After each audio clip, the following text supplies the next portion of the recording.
Good morning, everyone, and welcome to our Carrick Wealth Market Update webinar. It's great to have you with us here today, whether you're joining from across South Africa or further afield. These webinars form a key part of our ongoing commitment to keeping you, our valued clients, well-informed and well-positioned in today's dynamic investment landscape. We're in a period where both the risks and opportunities are evolving rapidly, and understanding the context behind the headlines is now more important than ever. Today, we're pleased to be joined by Nathan Sweeney, Chief Investment Officer at the Marlborough Group, one of our long-standing global asset management partners. Nathan has over 20 years of investment experience and plays a leading role in shaping Marlborough's multi-asset strategies, which many of our clients are invested in. In this session, Nathan will walk us through the key takeaways from the second quarter of 2025, how global equity, bond, and alternative markets have performed, and what's been driving that performance. He'll also provide a forward-looking view into the second half of the year, touching on macroeconomic expectations, inflation trends, the impact of ongoing tariff disputes, and how geopolitical developments such as the US tariffs are influencing investor sentiment. Crucially, Nathan will also share how Marlborough is currently positioned across asset classes, the tactical decisions they've made, and what this means for your portfolios going forward. Before we dive into that, I do want to briefly acknowledge the developments back home here in South Africa. Over the past quarter, we've seen the government of national unity begin to take shape and not take shape. And whilst there's still a long road ahead, there is a renewed sense of possibility around some fiscal reform and economic stability. The South African Reserve Bank's continued focus on lowering inflation expectations has been largely well received, and we've seen some resilience in both the rand and local bond markets as a result. For those of you wanting a deeper dive into the South African market specifically, we will be hosting a dedicated session in early August with our local investment management partner, Linked Investment Managers. We'll be unpacking the local economic outlook, asset classes and opportunities, and how we're positioning within the South African context. So please do keep an eye out for that invite. Lastly, we'll have time for Q&A at the end of today's session, so please feel free to submit your questions throughout the presentation using the chat function, and thank you for those who have already submitted questions upon registration. With that, thank you once again for joining us, and I'll now hand over to Nathan. Thank you.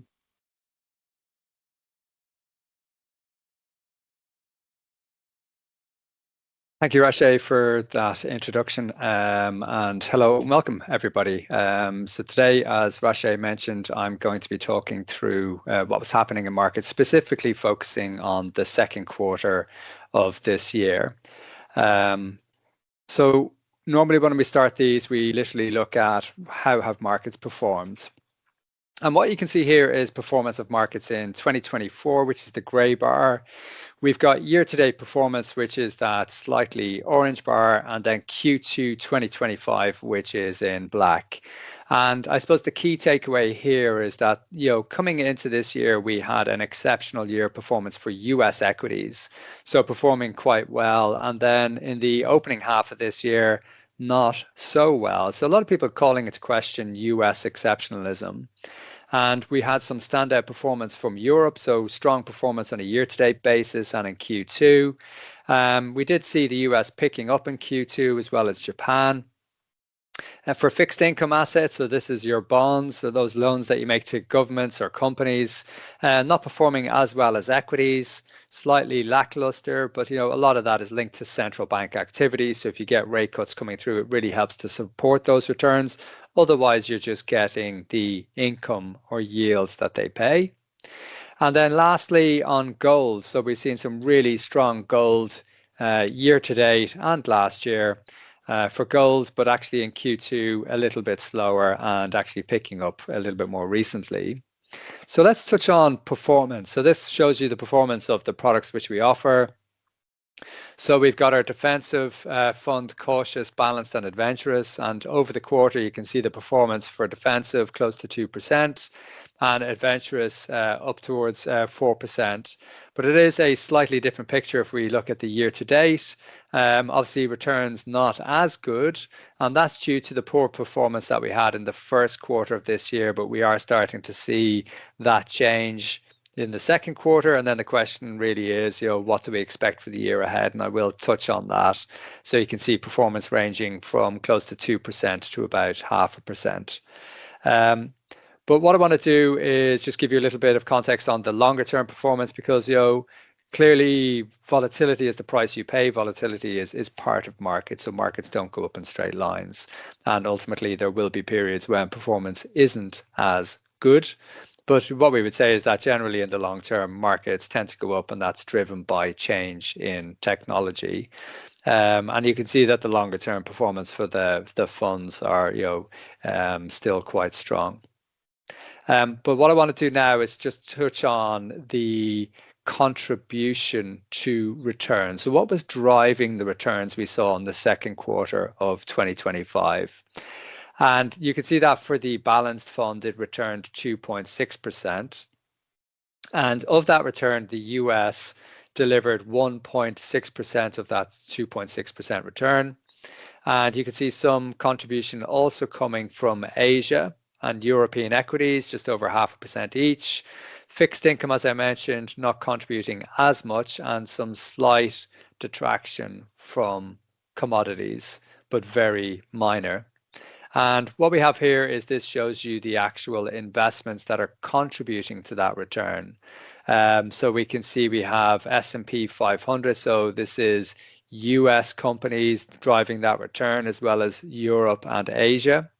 And then on the areas which were detracting from performance, we had some minor detraction from Wisdom Tree Industrial Metals, and then also an emerging market bond fund. Also just slightly negative on the quarter. Now, what I want to do here is just show you some of the activity that we conducted during Q2 of 2025. So these are things that we're buying and things that we're selling. So you can see the M&G Global Corporate Credit Funds.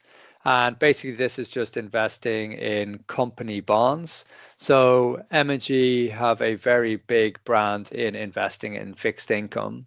And they have a very long track record and quite a credible team.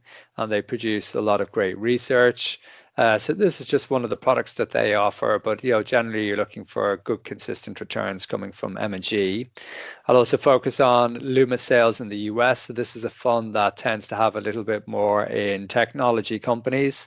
And we've seen a strong rebound in technology in the second quarter. So we did introduce that investments into portfolios, and obviously that has helped deliver some of that performance we've seen during the quarter. So now what I want to do is just talk about what's been happening in markets. So clearly it's been quite a volatile period. We saw Liberation Day tariffs and quite a big reaction in markets. And since then, markets have, clawed back all of those losses and moved more to the upside. So what I want to talk about today is literally, the pattern amid the chaos, because if you were looking at it from an external perspective, you might perceive there's a lot of chaos in markets, but the question I'm posing is there any pattern there, and are investors taking advantage of that? And then what I want to do is look forward to what to expect for the remainder of 2025, and then what does that mean for the positioning that we have within portfolios. So when I look at what is driving some of that chaos, literally it is Trump's approach, which may appear chaotic, but we do see a pattern within that chaotic approach, and it's becoming a familiar pattern. So generally when Trump is negotiating, he will ask for the world. So make a very outlandish request, and we've seen a couple of these already. So a good example would be saying, can we buy Greenland? And clearly the goal isn't to buy Greenland or take over Greenland. It's to try and secure rare earth minerals. And now the US has done that with the deal with Ukraine. So I suppose the point is there's a lot of asking for the world, but that's just really a negotiation tactic. And then, also part of that is to create chaos and confusion. And it just kind of weakens the position of whoever is negotiating with to try and, form a better deal. And when you have tariffs being on and off, that creates a bit of chaos. Or when you come out with a Liberation Day list of all these countries you're going to put huge tariffs on, ultimately that creates chaos. And we saw the market reaction on Liberation Day, where we saw that sharp sell-off in equities. He tends to make it personal as well. And again, this can just really just kind of put whoever he's negotiating with off their footing, essentially. So Jerome Powell is the head of the central bank in the US, and he's making it personal with Jerome Powell at the moment by calling him too late Powell, suggesting that he's been too late to lower interest rates, and there's all talk of firing him, etc. When it comes to trade and tariffs, there's also been threats to walk away. If we can't get the deal by this date, we're going to walk away from that deal. Sometimes manufacturing a crisis, there's fentanyl flooding across the borders. We need to stop this. And again, it's just creating that kind of chaos, often declaring victory early. So we saw that trade deal between Vietnam. The US said it's 20%, and Vietnam officials from Vietnam are saying, actually, we hadn't fully agreed on that yet. And then he's moving on to the next thing. So what's the point? So I suppose the point is that there is now a pattern amid that perceived chaotic approach. And when we first had the Liberation Day tariffs announced, the market reacted quite violently to that. And what we're seeing now is that the market is displaying a more muted reaction to this. So we did have tariffs announced last week, and when they were announced, ultimately the market didn't necessarily move as much. So in a sense, the market is kind of deciphering this pattern as becoming accustomed to it. And you could almost say the same for what's happening in the Middle East. So, we were on the cusp of obviously conflict or war breaking out to that whole region. And so one of the big concerns for people is, we're seeing some, chaos within the Middle East at the moment. What does that mean for markets? And we have looked into this, and one of the concerns was the Strait of Hormuz. And so this is a strait which a lot of oil passes through. So it's 20% of global oil flows through this strait. So it's quite important from a global perspective. And a lot of people were concerned, what happens if Iran blocks this strait, disrupts oil supply? What will that mean for the oil price? Will that create a recession? Because historically, whenever you've seen a spike in the oil price, a substantial spike in the oil price, it's tend to lead to a recession. So if we look at the oil price over the course of this year, it's broadly been about $70 a barrel. So if we saw that spike by about 50%, so if it sustained a level of over $100 a barrel, so it spiked up by 50%, ultimately that could create a recession, and historically has. Why is that? Because what it does is it takes spending or your discretionary income out of people's pockets. Petrol prices have gone up. I'm spending more for driving around. Therefore, I've less money to spend elsewhere. The economy slows. Now, there is a bit of a trade-off there, because if the oil price goes up, then people who are producing oil, they're generating more revenue. But the consumer tends to hold the balance of power in this tussle. And it just means that the consumer tends to be less well off and therefore suffers more, and you get that pullback in economic growth and that concern about a recession. So what we did is we looked at that route. So where is the oil being produced that is going through that strait? So it's all being produced in Saudi Arabia, Iraq, UAE, Iran, Kuwait, Qatar. And then we asked the question, where is the destination for that oil? So the destination is, so if you look at Iranian oil specifically, the majority of that, over 90%, goes to China. Then you've got other Asian countries. So China is 32% of all the oil that goes through that strait. Then you've got other regions like India, 12%, South Korea, 11%, Japan, 10%. So what's my point? My point is that if you block that strait, you do not hurt the West, because that oil is not going to Europe. It's not going to the US. So it doesn't have the desired impact. So we just felt that that was an unlikely event to happen. But my point is that the market can create chaos and controversy around such things. And our role is ultimately to decipher, okay, what's the pattern? What's actually happening? So we don't think that that is a key risk today. The other big thing that has happened during the quarter and to this year is really the decline in the dollar.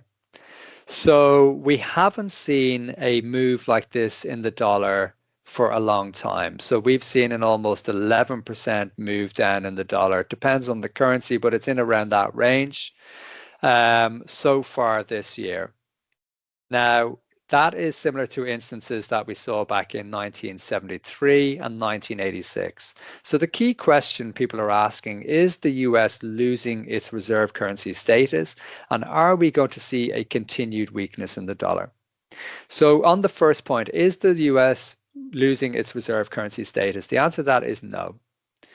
So if we look at global trade, 60% of global trade is in US dollar, just about 20% of that is in euro, and less than 10% of that is in Chinese yuan.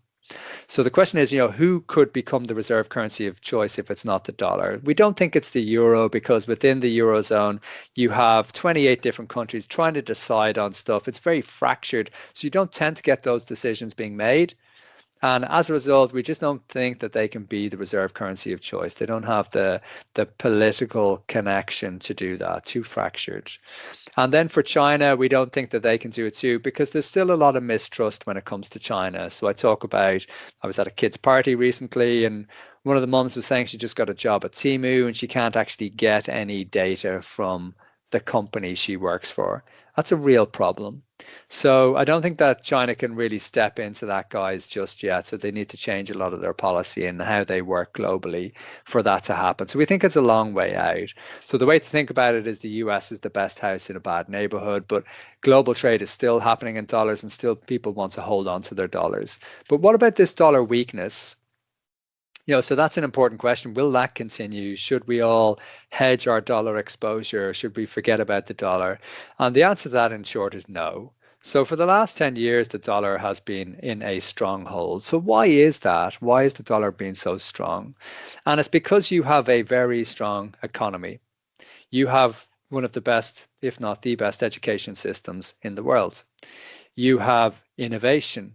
You have good companies.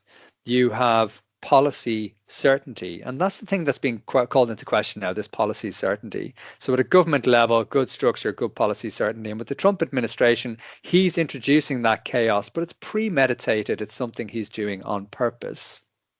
And he's doing that to strike all of these deals.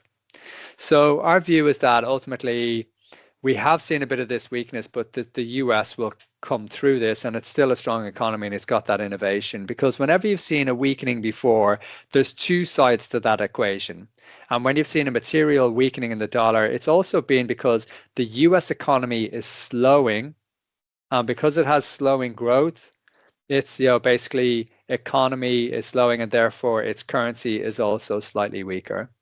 Whereas if you have, on the other side of that, emerging market countries actually starting to grow, then that drives more of that dollar weakness. And that's the thing that's missing today.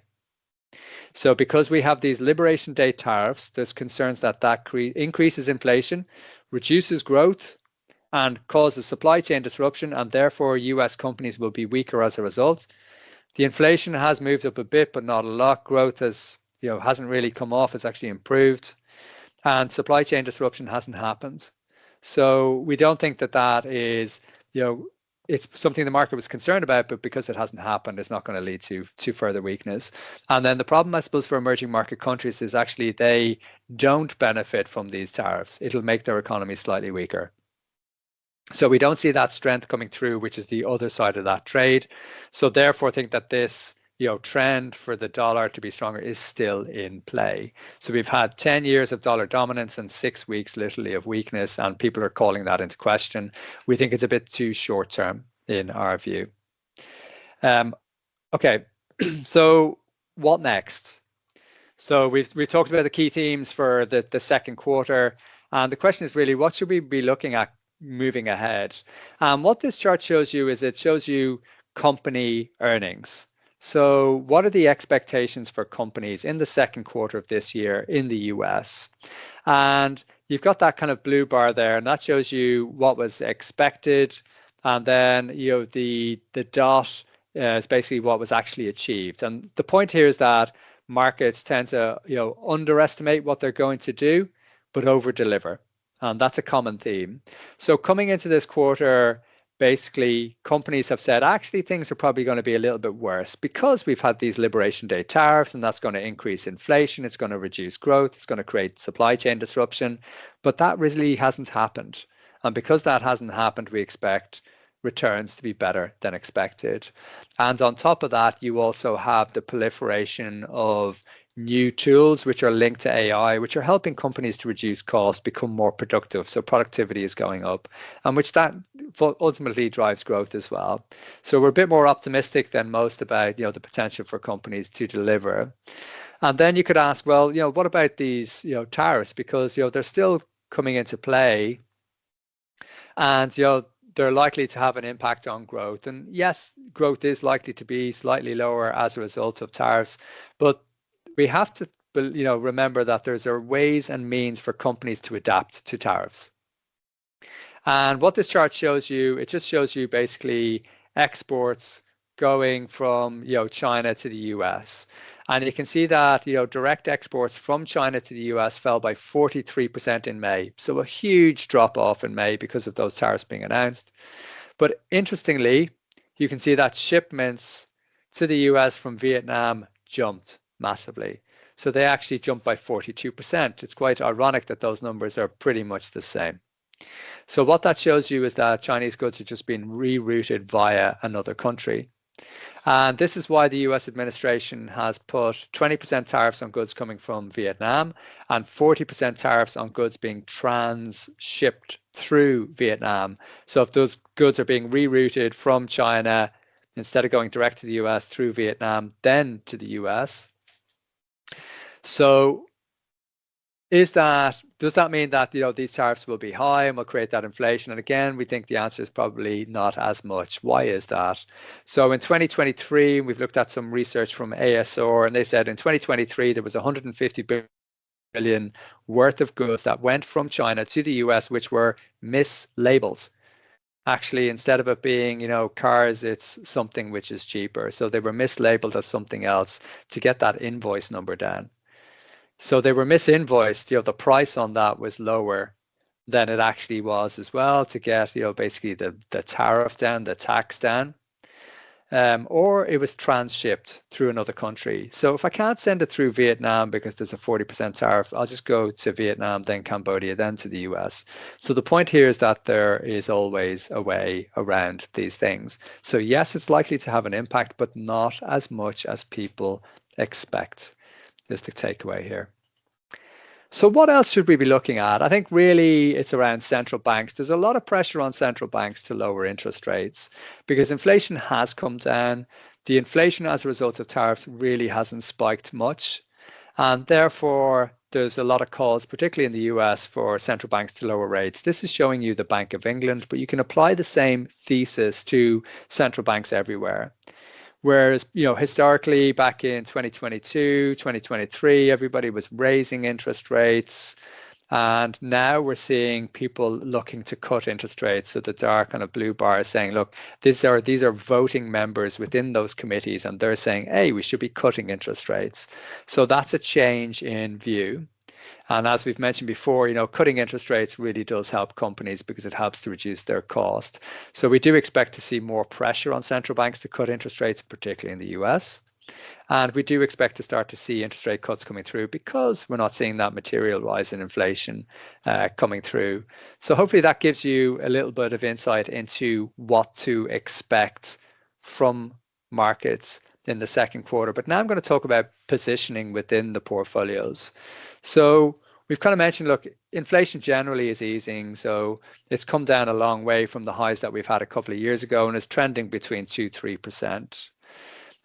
Economies are holding up much better than expected. Specifically after that Liberation Day announcement, we're seeing economies being strong. We have seen that US dollar weakness, but we're seeing actually, look, it still has that reserve currency status, and we're not seeing that trend on the other side of EM strength, its weakness. So we don't think that persists for a material length of time. And what we're seeing now is that markets, are really kind of looking through the noise. because when we had those Liberation Day tariffs, they were pushed out, and ultimately the market is now interpreting that as, look, the US administration doesn't really want to hurt the market in any way, any meaningful way. And they want to support it because that obviously, is tied to votes. So in terms of how we're looking to take advantage of that, we do have a mixture of value and growth in portfolios. And I'll talk through some holdings, which will give you a representation of that. But we think government bonds actually look attractive because we are expecting more rate cuts, that pressure coming through to cut rates, plus inflation isn't really spiking and interest rates much higher than inflation. And that should really benefit assets like infrastructure. So we call them duration sensitive. So they're just sensitive to interest rates. So if interest rates are going up, they tend not to do well. If they're coming down, they tend to do well. So those areas which should do well are areas like government bonds and infrastructure. Within equity, I suppose we've just taken a little bit of risk off the table within equity, given the strong bounce that we've seen. But we're still pretty optimistic on the outlook for equity. But we just wanted to rotate some of that into the opportunity in infrastructure, which we think benefits from interest rates coming down. So expecting to see a bigger uplift there on that side. Within the positioning within portfolios, we've got more UK equity. So UK equity is giving you exposure to things like oil prices, because you've got big companies in there like Shell and BP. So if you do get that geopolitical instability or that big spike in the oil price, which hasn't happened materially yet, then that will benefit. And in portfolios, it is about diversification, because sometimes things aren't working and you want those other parts of the portfolio to work for you. Within Europe, actually pared back some of that position. So we're underweight European equities. Has performed really well this year, one of the best performing regions because of spending on defense. But you have to remember those committed levels of spending haven't happened yet. Committed levels will be over very long periods of time. So we commit to spend X over the next 10 years. So these companies have moved, the share price of these companies have moved in anticipation of receiving that money, but that'll take a long time to figure out between all these European countries who's getting what, how they're spending it and where. And so you might see a little bit of that froth come out of some of those stocks. We think, as I mentioned, government bonds do well from rate cuts, diversification with infrastructure. And then we do have gold in portfolios, which has worked quite well over the last 2 years. So if anybody's seen our presentations before, you will have seen this, and we just talk about our central case. What do we think is likely to happen? So 65% probability we get a moderate slowdown in growth. That's kind of happening. Inflation falling, it's happening. And gradual reduction in interest rates has been a little bit slower than we would have expected, but that's linked to this I suppose, surprise announcement on Liberation Day, and then central banks saying, no, we got to see what this means for inflation. So rightly so. But generally when you get that mix, it's good for equities, good for bonds, and we've actually seen good performance coming through from equities, particularly in Q2. After that initial Liberation Day scare, and we expect bond markets to benefit as those rate cuts come through in the second half. What happens if things are worse than expected? So I'll jump straight to that, because Liberation Day increased the probability of this to 35%. We've since reduced that to 20% because actually we can see these tariffs are being pushed out. They're not really having the big impact on growth or inflation that people expected. So we think there's a lower risk of that happening today. So where does that leave us? It means that we've got slightly less in equities today, but still pretty optimistic on the outcome. But we think like short term, we want to recycle some of those proceeds because of the strong run into that alternative bucket, which is that infrastructure piece, which is going to benefit from rate cuts. So often, it's important to remember we're trying to focus on where the ball is going as well. So it's taking advantage of those opportunities as they arise within portfolios. And what we have here is just a look through. So this gives you the asset allocation breakdown. And so it gives you kind of a real clear picture on where is the money allocated. So you can see US equities is getting the rump of that allocation. But there will be periods like this year where the US isn't as in vogue or as exceptional as it has been historically, and other regions pick up the baton. So that's why we'll often talk about diversification and not kind of investing just in one region, because that just does bring an extra layer of risk to portfolios. And we have the same on the next slide here, where we just kind of really drill down into the positioning that you have within each of those regions. So you can see the kind of the underlying holdings there, and I'll talk about some of those as we talk about funds in focus, but it's just for your review to see that, look, there's lots of different instruments in there, and some of those doing different things in different regions. And it's the same for the fixed income exposure. So this is the bond exposure. So if you're lending money to governments, or if you're lending money to corporates via fixed income. But now I want to kind of settle into the fund in focus section, and this is just bringing to life some of the investments within the portfolio. So there's an investment in a fund called the Natixis Lumisales US Equity Leaders Fund. And this is run by a chap called Aziz. And so I've met Aziz on a couple of occasions. I've traveled over to the US, their offices in Boston. And so his family were from Turkey originally, and his dad moved over. And so when he was quite young, Aziz's dad was a businessman. So he kind of really got to know how businesses work, how supply chains work, and it was something that he was quite interested in.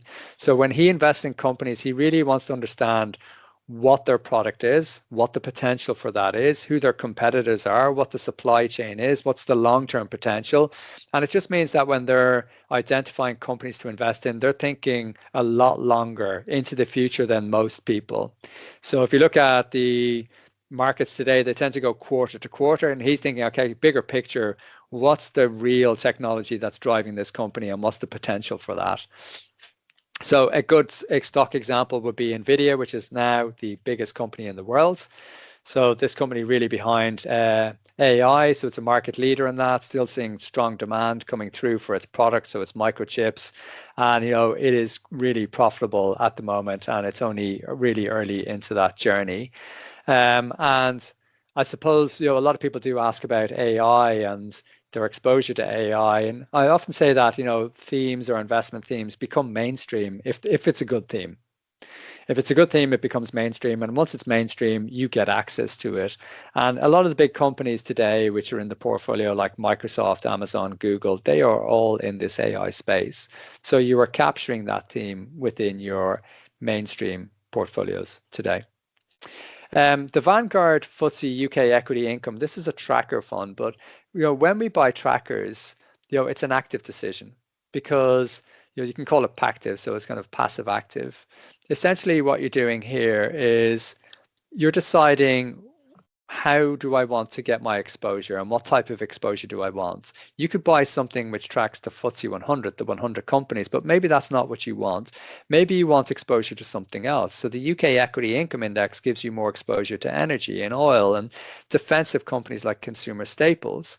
And given what's happening in the Middle East, this is the type of fund that would benefit from any additional flare-ups in that region.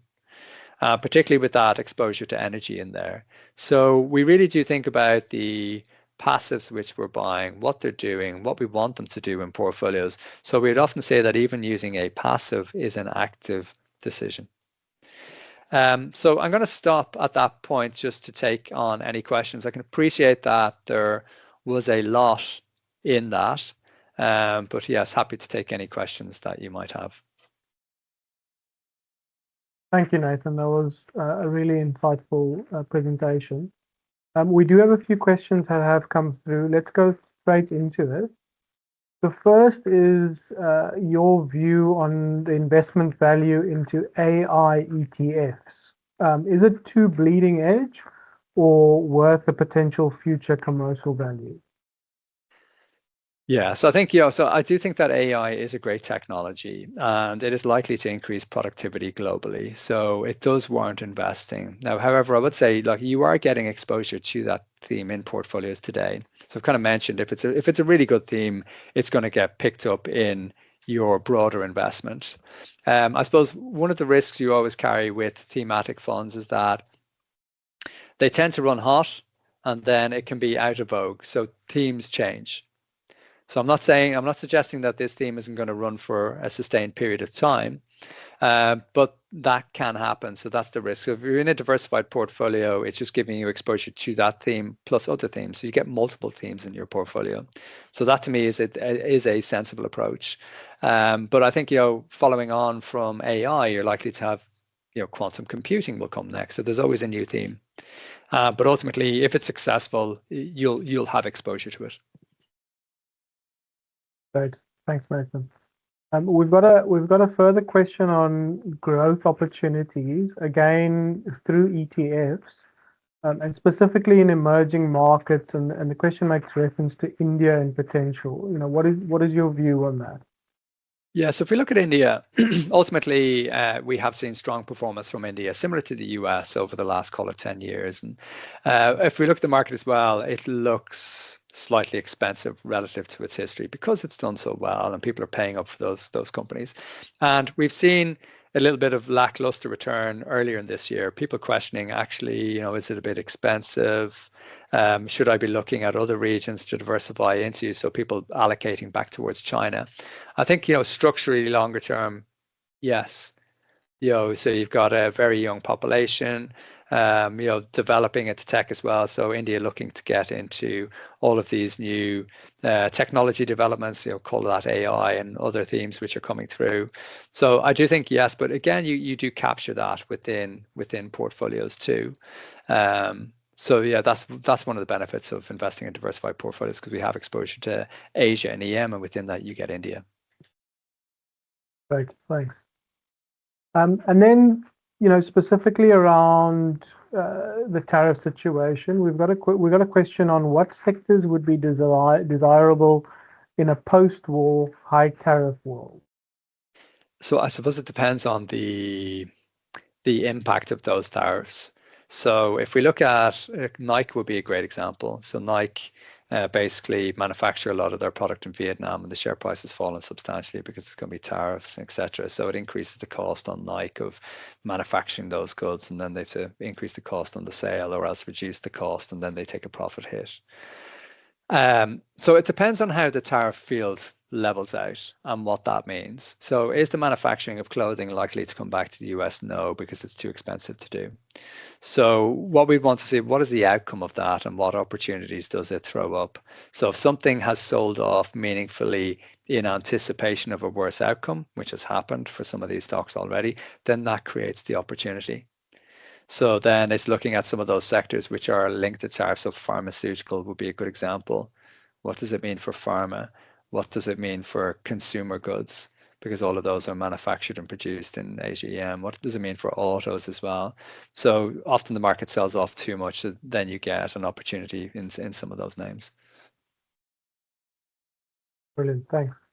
And then lastly, it wouldn't be a market update if we didn't have a quick chat on the big, beautiful bull. So can you just share your thoughts on the current bull, its impact on deficits, and ultimately its play on the US debt situation? Do you have any views on that? Yeah, I think I'll firstly start off with there's only 2 countries in the world who have to vote through if they want to increase government spending. So it's Denmark and the US.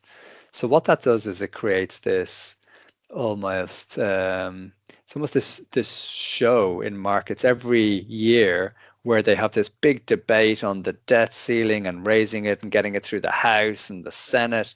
And ultimately, I suppose the real question is, can the US pay the interest on its debt? Can it pay its debt back? That's the big question we should ask. And what we're seeing is actually the interest payment that they have to pay is rising, but the reality is they can still pay it. So you do still have a strong economy, you have innovation, you've got a leader in technology, deep liquid markets, you've got a good education system, policy stability normally. But it just means that they're in a position to be able to pay their debt. If they couldn't pay their debt, then it would be an issue. So we think that, having looked at this, we think markets are obviously sending warning signals about this, but we don't think it actually becomes a structural problem until the US is actually not growing and taking on more debt. And I think if they were to sustain the debt level at this pace in the next 10 years, it becomes a problem. But we don't think it actually materializes. And I'll give you one reason why. The reason I'll give you why is Elon Musk is looking to start up his independent party. And it's not likely to challenge the Democrats or the Republicans in terms of the numbers of seats that they could actually get. But all they need to do is get a handful. Because if they can get a handful, it just means that it's very difficult for the US to pass any such bill, because there's very fine margins between the Democrats and the Republicans in terms of voting. It's literally 2 or 3 votes. So let's say this independent party can get 10 senators. Then they will be the party that people have to come to negotiate. And that means that you'll have a bit more fiscal responsibility, spending a bit more wisely. And that's a good thing, ultimately, if you can get that spending through a bit more wisely. So we think there will be checks and balances coming into play. Thanks, Nathan. That was a great view. We're going to have to end it there, given timing. If we didn't get to your question, we will take them down and send responses via your wealth manager during the course of the week. So please be rest assured we will get to them. If you would like access to these slides, they are freely available, and we will send them through to you as well. And then furthermore, if you did enjoy the content and enjoyed Nathan and Marlborough's views, just a reminder, there is a weekly podcast that goes out, the Morning Espresso, that gets released every Monday evening, and that is available on Spotify and Apple Podcasts, and Carrick sends it through our distribution base as well. And there's a weekly chart of the week that Nathan puts together. Nathan, I particularly enjoyed your Tour de France analogy this week. That was fantastic. But it really is insightful content to go through. Once again, thank you very much. And we will be doing another one of these in the next quarter. And as a reminder, we'll be doing a local one early August. Thanks again and take care. Bye-bye. Thank you.